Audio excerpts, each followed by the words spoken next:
الحمد لله نحمده ونستعينه ونستغفره ونؤمن به ونتوكل عليه ونعوذ بالله من شرور أنفسنا ومن سيئات أعمالنا من يهده الله فلا مضل له ومن يضلله فلا هادي له وأشهد أن لا إله إلا الله وحده لا شريك له وأشهد أن محمدًا عبده ورسوله أما بعد فإن خير الحديث كتاب الله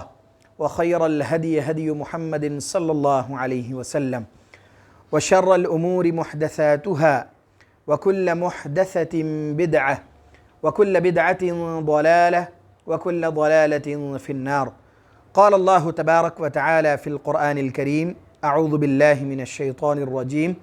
يا أيها الذين آمنوا اتقوا الله حق تقاته ولا تموتن إلا وأنتم مسلمون. وقال تعالى في موضع آخر: بسم الله الرحمن الرحيم. يا أيها الناس اتقوا ربكم الذي خلقكم من نفس واحدة وخلق منها زوجها وبث منهما رجالا كثيرا ونساء واتقوا الله الذي تساءلون به والأرحام إن الله كان عليكم رقيبا. وقال تعالى في موضع آخر: أعوذ بالله من الشيطان الرجيم. يا أيها الذين آمنوا اتقوا الله وقولوا قولا سديدا يصلح لكم أعمالكم ويغفر لكم ذنوبكم ومن يطع الله ورسوله فقد فاز فوزا عظيما. تمام قسم کی تعریفات و توصیفات، کبریائی و بڑائی، حمد و ثنا صرف اور صرف اس اللہ رب العالمین ہی کے لیے لائق و زیبا اور سزاوار ہے، جس نے سارے جہاں کو بنایا، جو سارے جہاں کا خالق و مالک ہے اور سارے جہاں کے نظام کو بخوبی چلانے والا ہے۔ بعدہ بے شمار درود و سلام نازل ہو نبی آخر الزمان محمد عربی صلی اللہ علیہ وسلم پر۔ حاضرین جمعہ،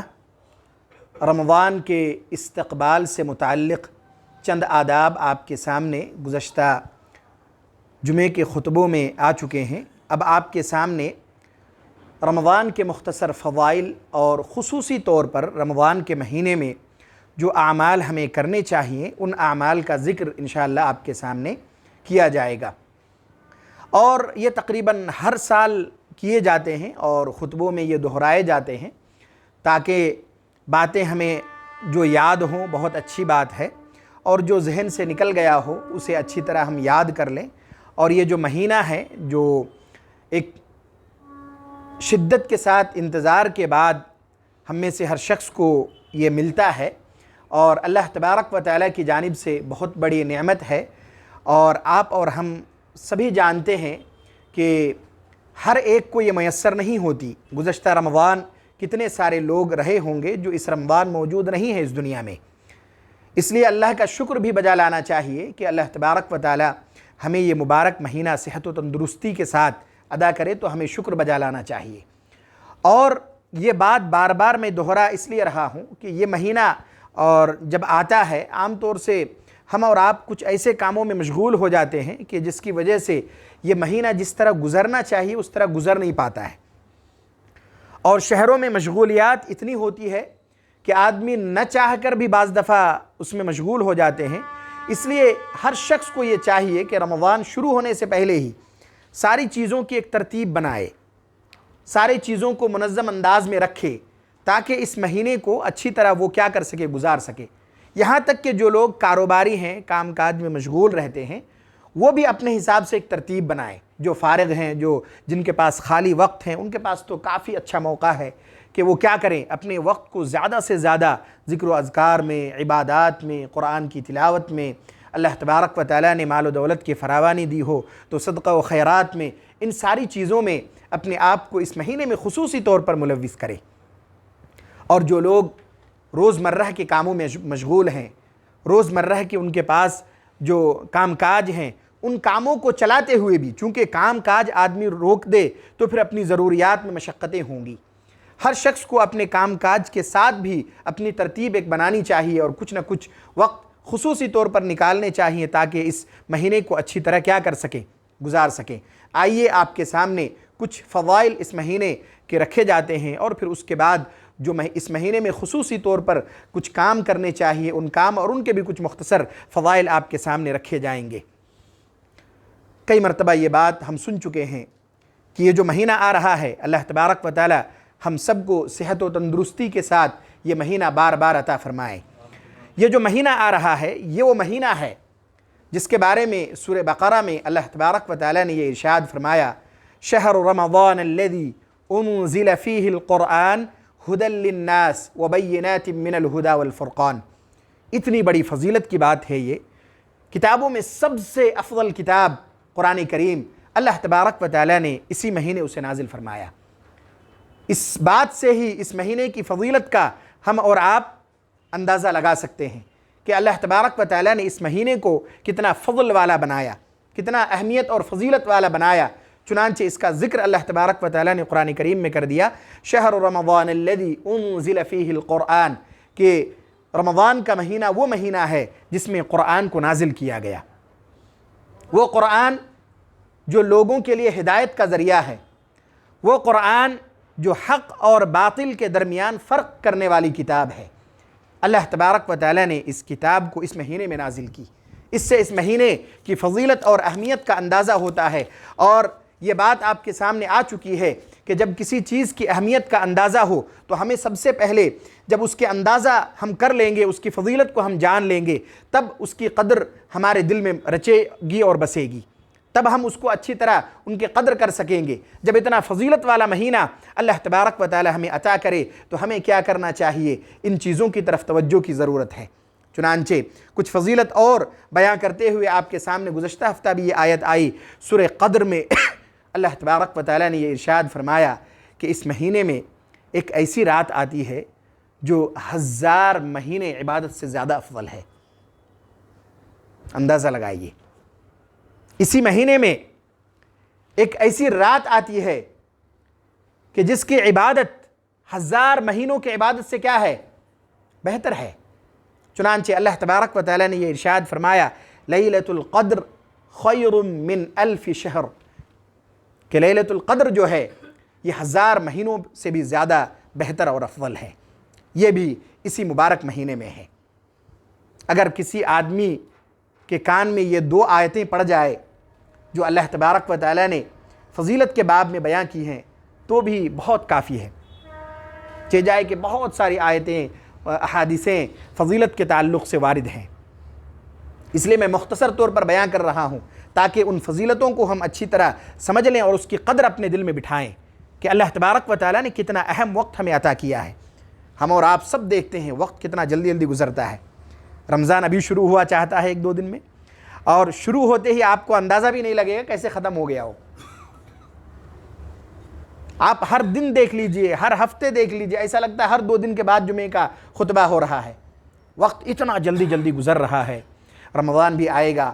اور وہ بھی اس طرح گزرے گا کہ ہمیں پتہ تک نہیں لگے گا۔ کوشش یہ ہونی چاہیے کہ جب اتنا فضیلت والا مہینہ اللہ تبارک و تعالی نے ہمیں دیا ہے تو ہم اس میں خوب کوشش کریں ذکر و اذکار کے لیے، خوب اپنا وقت لگائیں، اپنی کچھ ایسی چیزوں کو جو دیگر ایام میں کیے جا سکتے ہیں جس سے اپنے روزمرہ کی زندگی میں کوئی فرق نہیں پڑے گا، ان چیزوں کو ابھی چھوڑ دینے چاہیے۔ کام کے اس حصے کو جو اگر ہم چھوڑ دیں تو کوئی اپنی زندگی میں فرق نہیں پڑے گا، ان چیزوں کو 1 مہینے کے لیے کم سے کم آدمی کیا کر دے؟ تھوڑا روک دے، اور اپنے ساری چیزوں کو اور اپنے سارے صحت و تندرستی کو سارا فوکس اس مہینے میں لگائے تاکہ زیادہ سے زیادہ ذکر و اذکار کر سکیں اور زیادہ سے زیادہ اجر و ثواب کما سکیں۔ سورہ دخان میں اللہ تبارک و تعالی نے اسی طرح کی فضیلت بیان کی، ارشاد فرمایا، انا انزلناہ فی لیلۃ مبارکہ انا کنا منذرین،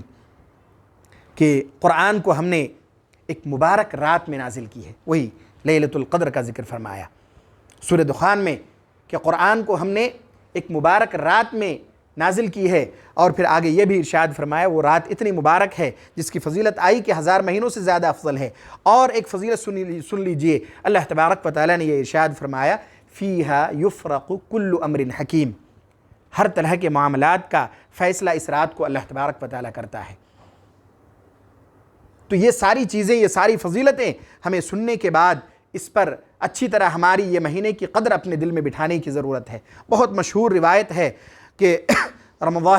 رمضان کے مہینے کے بارے میں آیا، مسلم کی روایت ہے، حضرت ابو ہریرہ رضی اللہ تعالیٰ عنہ سے روایت ہے کہ آپ صلی اللہ علیہ وسلم نے یہ ارشاد فرمایا، الصلوات الخمس والجمعة إلى الجمعة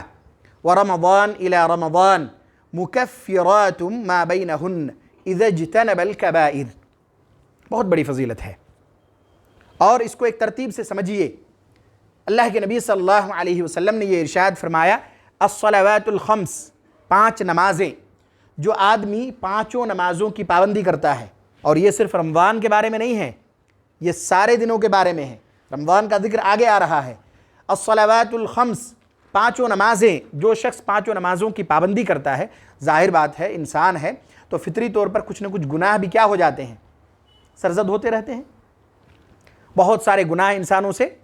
ہوتا رہتا ہے، یعنی صغائر بہت سارے۔ تو جب آدمی 5 نمازیں ان کے سارے لوازمات کے ساتھ، خشوع و خضوع کے ساتھ، اس کے اوقات میں جماعت کے ساتھ ان نمازوں کو ادا کرتا ہے، تو اللہ کے نبی صلی اللہ علیہ وسلم نے یہ ارشاد فرمایا کہ جو صغائر ان سے سرزد ہوتے ہیں وہ خود بخود مٹ جاتے ہیں۔ جو صغائر انسان سے ہو جاتے ہیں سرزد، وہ کیا ہو جاتے ہیں، مٹ جاتے ہیں۔ آگے ارشاد فرمایا، والجمعة إلى الجمعة، اور جو شخص ان 5 نمازوں کو پابندی کرنے کے ساتھ ساتھ جمعے کی نماز بھی پابندی کے ساتھ پڑھتے ہیں، اس میں خطبے بھی شامل ہیں، اور اس میں غیر ضروری چیزوں سے بچنے کی بھی ضرورت ہے، کیونکہ خطبے جب سنے جائیں، خطبے جب ہو رہے ہوں، آدمی کو بالکل بغیر کسی غیر ضروری چیزوں میں مشغول ہوئے بغیر خطبہ سننے کی ضرورت ہے۔ اگر کوئی آدمی خطبے کے دوران کسی اور چیز میں مشغول ہو گیا، یہاں تک کہ اگر کوئی پتھر ہٹانے، مارنے، کرنے میں مشغول ہو گیا، تو اس فضیلت سے وہ محروم ہوگا۔ یہ میں اس وجہ سے بتلا رہا ہوں، بعض دفعہ سننے کو آتا ہے، دیکھا بھی ہے میں نے، کہ لوگ مسجدوں میں فون وغیرہ کے ساتھ کچھ اور چیزوں میں مشغول ہوتے ہیں، کوئی گیم کھیل رہے ہوتے ہیں۔ ان ساری چیزوں کی طرف توجہ کی ضرورت ہے۔ ہم 20 سے 25 منٹ کے لیے بیٹھے ہیں، اور اتنی بڑی فضیلت جو اللہ کے نبی صلی اللہ علیہ وسلم نے بیان کی ہے، ہم نے وقت لگایا بھی، ہم بیٹھے بھی، لیکن ہماری ایک چھوٹی سی حرکت کی وجہ سے اس فضیلت سے ہم محروم ہو سکتے ہیں۔ چنانچہ اس بات کا خاص خیال رکھنا چاہیے کہ جب ہم مسجد میں آئیں، خطبے سے پہلے آئیں۔ پہلی بات، خطبہ شروع ہونے سے پہلے آئیں، اور جو ان کے آداب ہیں ان سارے آداب کو ملحوظ بھی رکھیں۔ بعض دفعہ لوگ آتے ہیں پیچھے سے وہ ہٹا اٹھا کے جو ہے اپنی جگہ بناتے ہیں۔ ضرورت اس بات کی ہے، ایون اگر ضرورت ایسا ہے کہ میں چڑھ نہیں سکتا، تو ہر ضرورت مند آدمی کو چاہیے کہ وہ پہلے آ جائے،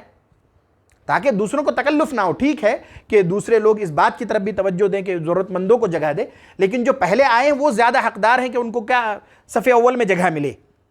اس لیے ہر آدمی کو یہ کوشش کرنی چاہیے کہ پہلے آئیں، اس کی فضیلت الگ ہے۔ اور جب ہم آ گئے تو کم از کم 2 رکعتیں پہلے پڑھے، پھر اس کے بعد کیا کریں، بیٹھیں۔ بعد میں آتے ہیں لوگ جگہ بنا کے بیٹھ جاتے ہیں۔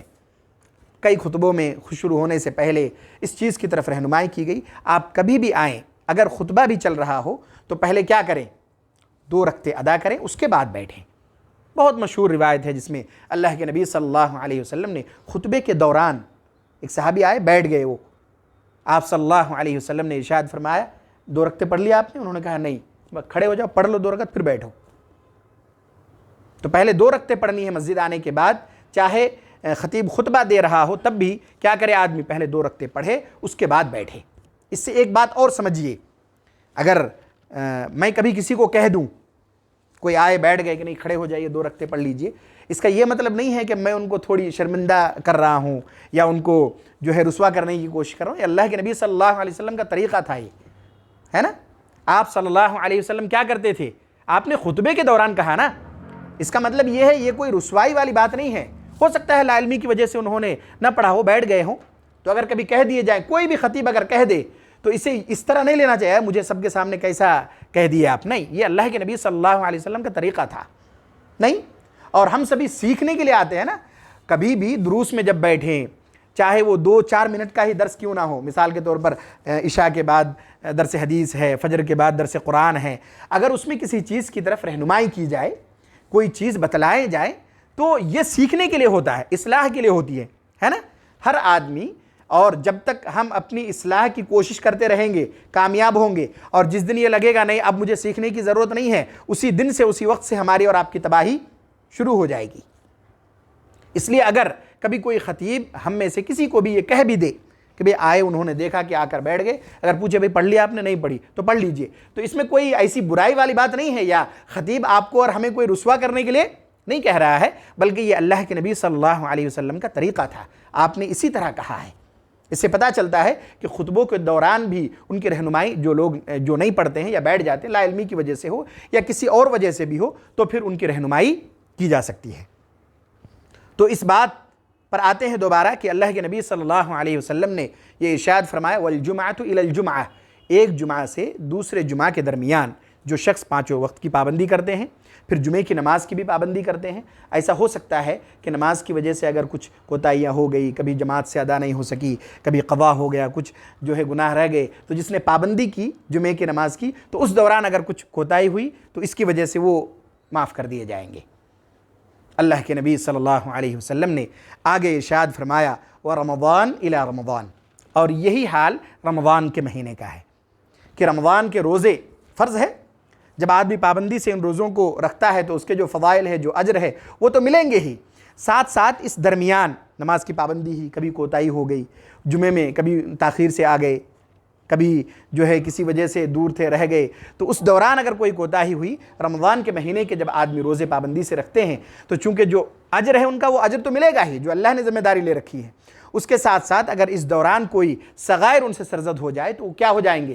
مکفرات ما بینہن۔ اللہ تبارک و تعالیٰ، اللہ کے نبی صلی اللہ علیہ وسلم نے یہ ارشاد فرمایا کہ یہ کفارہ ہو جاتا ہے ان اعمال کی وجہ سے، لیکن ایک شرط ہے، آپ صلی اللہ علیہ وسلم نے یہ ارشاد فرمایا اذا اجتنب الکبائر، کہ جب آدمی اپنے آپ کو کبیرہ گناہوں سے بچائے تب یہ فضیلت حاصل ہوگی۔ اب یہ بات سمجھنے کی ضرورت ہے کہ اگر ہم اس خوش فہمی میں مبتلا ہیں کہ ہم نے ساری نمازیں پابندی سے پڑھ لی،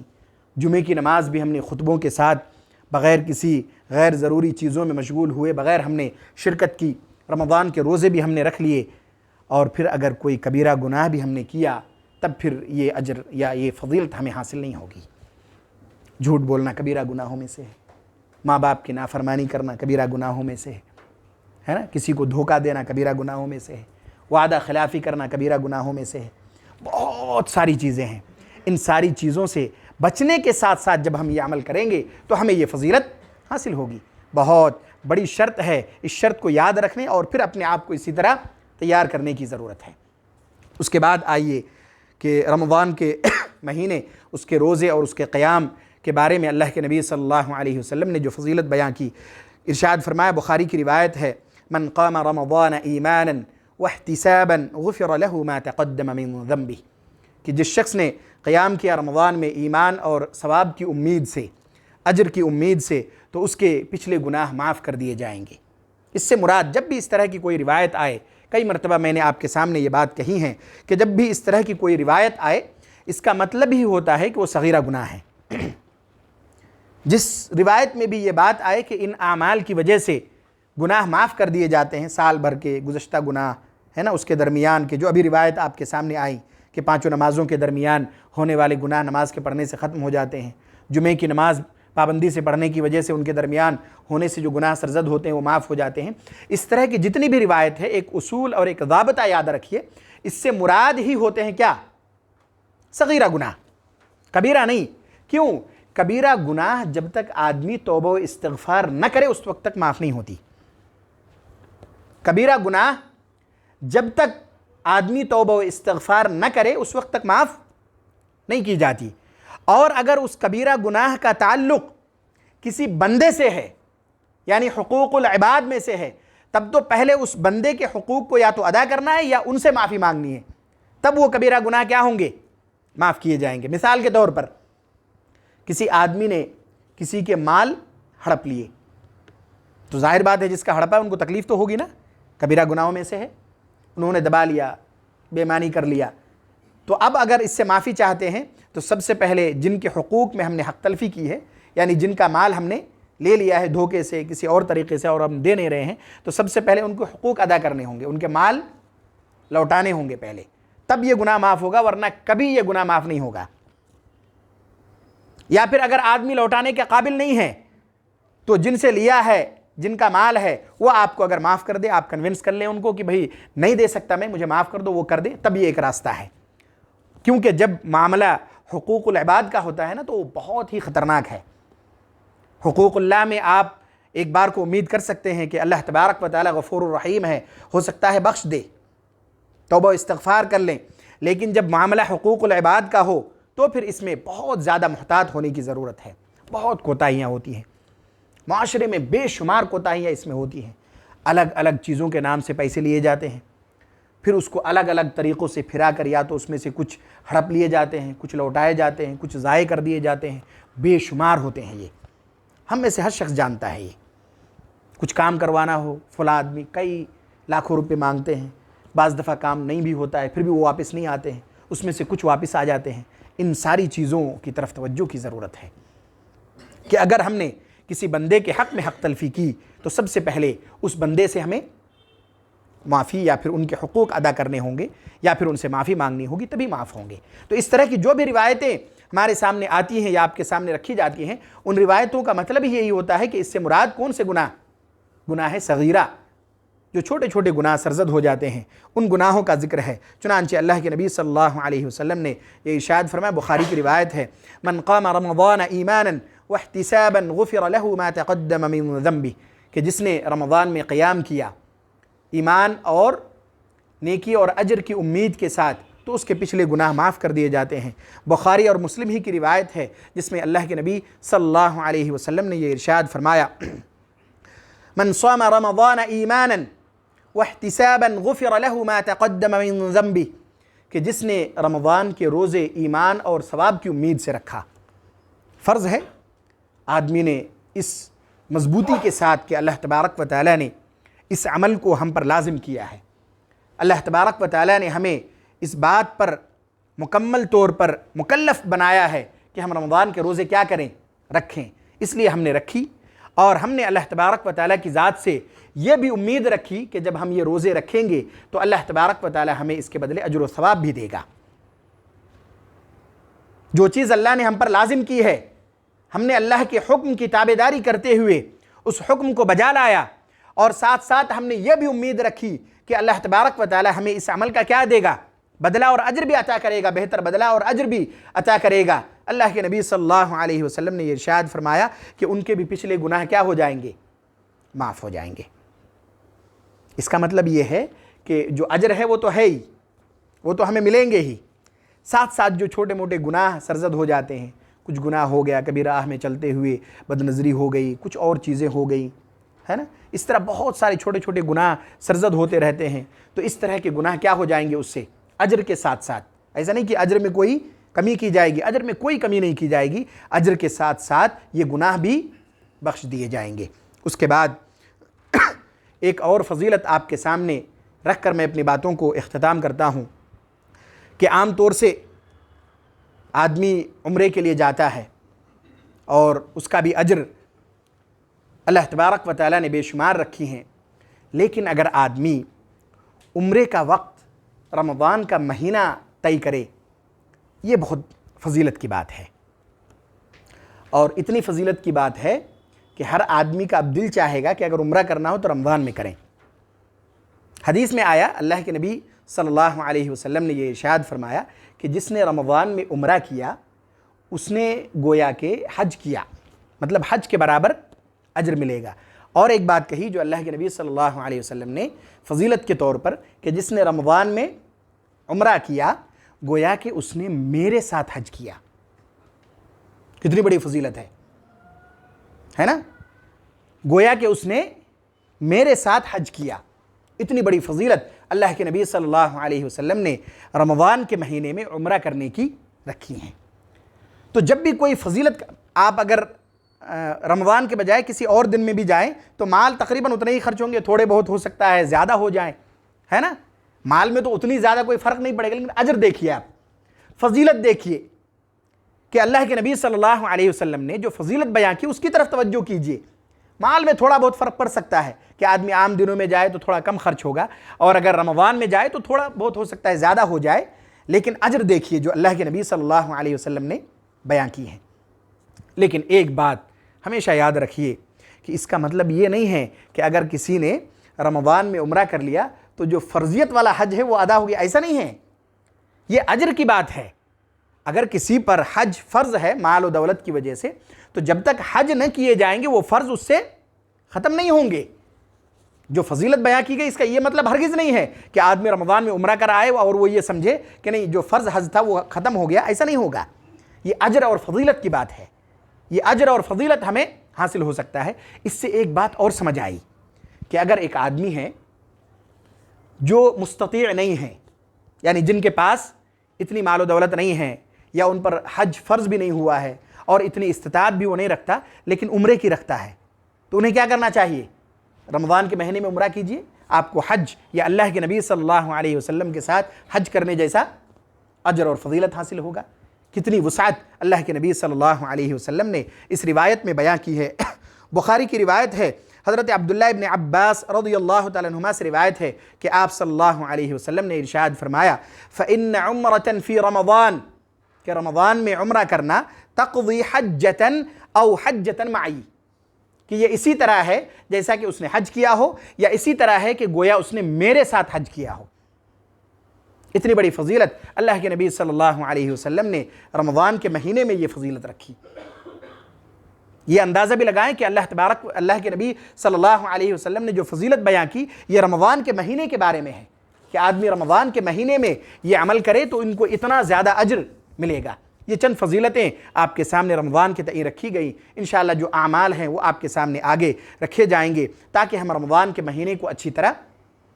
گزار سکیں، اس میں کثرت سے ان اعمال کو کر سکیں اور زیادہ سے زیادہ اجر و ثواب ہم کما سکیں۔ اخیر میں اللہ تبارک و تعالیٰ سے دعا ہے کہ اللہ تبارک و تعالیٰ ہم سب کو سیدھی راہ پر چلائے۔ یا الہ العالمین ہم میں سے جو لوگ پریشان حال ہیں ان کی پریشانیوں کو دور فرما دے۔ یا الہ العالمین ہم میں سے جو لوگ بیمار ہیں انہیں شفائے عاجلہ کاملہ دائمہ مستمرہ نصیب فرما دے۔ یا الہ العالمین ہم میں سے جو لوگ اس دنیا سے گزر چکے ہیں ان کے سیئات کو درگزر فرما دے، ان کے حسنات کو قبول فرما لے، ان کو جنت میں اعلیٰ سے اعلیٰ مقام نصیب فرما دے۔ یا الہ العالمین ہم میں سے جو لوگ معاشی، تجارتی اور کاروباری سلسلے میں پریشان حال ہیں ان کی پریشانیوں کو بھی دور فرما دے۔ یا الہ العالمین ہم میں سے جو لوگ قرض میں ڈوبے ہوئے ہیں ان کے قرض کی ادائیگی کا سامان مہیا فرما دے۔ آمین۔ وآخر دعوانا ان الحمد للہ رب العالمین۔